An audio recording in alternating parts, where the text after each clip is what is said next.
Subscribe, like, share. I'm Ifunaya Tado, the 21st century teacher. Now today we'll be looking at a very interesting topic. Our topic for today is phrasal verbs. What are phrasal verbs?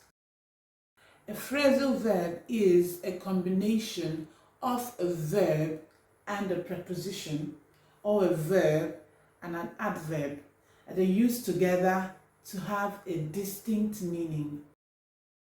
This simply means that when a verb and a preposition, or a verb and an adverb, are used together to create a distinct meaning, just like idioms, that is a phrasal verb. In other words, phrasal verbs are similar to idioms in the sense that they often have a distinct meaning which cannot often be deciphered by looking at the individual meanings of the words. So, if you're not familiar with a phrasal verb, you might not be quick to catch on with the fact that it has a specific, distinct meaning. And that's why I'm here today. Before we look at some examples of phrasal verbs, I want us to know that some of these examples or some of these phrasal verbs can actually have literal meanings, as well as the distinct meaning they have when they are used as phrasal verbs. Some of these words or expressions retain their meanings in a sentence whenever they are used as ordinary words. For example, wake up. Please go and wake him up. Wake up can simply mean to wake somebody up from sleep. But as a phrasal verb, wake up simply means to make someone feel more lively or interested. For example, wow, why are you depressed? I want you to wake up and live life to the full. Now let's also look at put up. Put up. The literal meaning of put up means to put something up. But as a phrasal verb, put up could mean deciding to sell something or to put something on sale. For example, I've put up my second-hand car for sale. You also have put up with.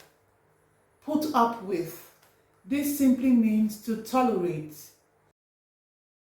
For example, I have put up with your indiscretions for a long time. I can no longer take it.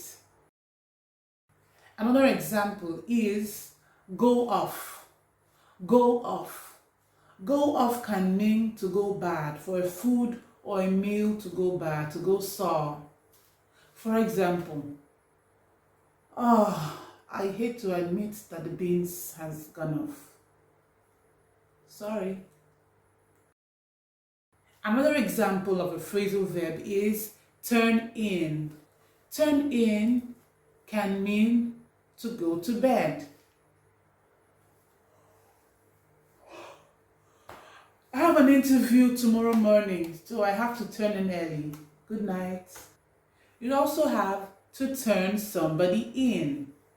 To turn somebody in. What does this mean? It means to report someone to higher authority. For example, Ade turned himself in last night. That was the best decision for him to make. We also have turn something in. To turn something in. That can mean to submit something to someone, especially someone who has a higher authority. For example, I have to turn my assignment in tomorrow. This simply means I need to submit my assignment. As you have noticed, a phrasal verb can have more than one meaning. So how can I know all the meanings of a phrasal verb? That's where your dictionary comes in. But before we look at the different meanings a phrasal verb can have, I'd want us to look at how we can identify a phrasal verb in a sentence. First up, There is no sure way of identifying phrasal verbs in a sentence. What does this mean? It means that if you do not know an expression is a phrasal verb, you might not catch on with the meaning even as you read or listen to the speaker. This is especially true for users of English who are not first language speakers. What do I mean? If English language is not your mother tongue, it is usually difficult to realize or identify phrasal verbs. So the only sure way of identifying phrasal verbs and their meanings is to be familiar with them. This can be achieved by listening to good speakers of English language, whether first language speakers, that's native speakers, or second language users of the English language. Reading good books, watching good movies, and of course, a dedicated use of a dictionary can help us or can help you become familiar with phrasal verbs. Now, talking about phrasal verbs and their possible different shades of meanings. Just like words, a word can have multiple meanings, and each meaning can be deciphered by looking at the context in which these words are used. Context. This context also gives us a clue on the possible meaning of a phrasal verb as used in a sentence. So what is the sure way of finding out the meaning of a phrasal verb? The dictionary.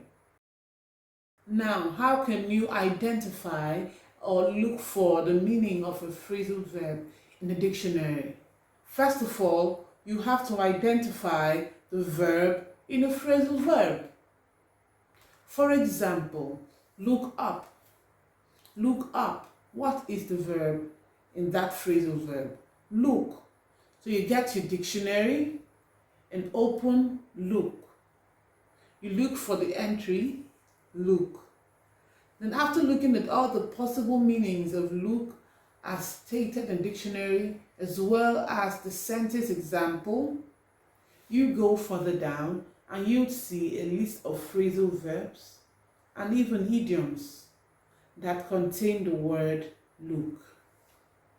But what if you're using a dictionary software on your phone, your iPad, or your laptop? On some dictionary softwares, you can also find the meaning of phrasal verbs the same way you do with a hard copy dictionary.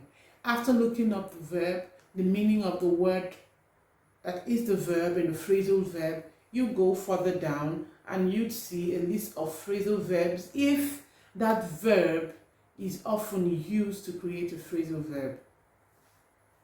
But the plus that most dictionary softwares have is that you can actually find out the meanings of this phrasal verb by typing in the phrasal verb itself in the search icon. And you find the phrasal verb, their meanings, as well as some sentence examples. Now, I hope I've been able to answer your most salient questions on phrasal verbs. A phrasal verb can have multiple meanings. The words that make up a phrasal verb attached to the verb are often referred to as particles or a particle. A phrasal verb can also have more than one particle. For example, put up with, turn somebody in. A phrasal verb can also be separable or inseparable. This means that for some phrasal verbs, the object in the sentence can come between the phrasal verb. For example, Ade turned himself in yesterday. I hope you enjoyed our video on phrasal verbs. You can click up here to watch the video on idioms. Thank you. Subscribe, like, share.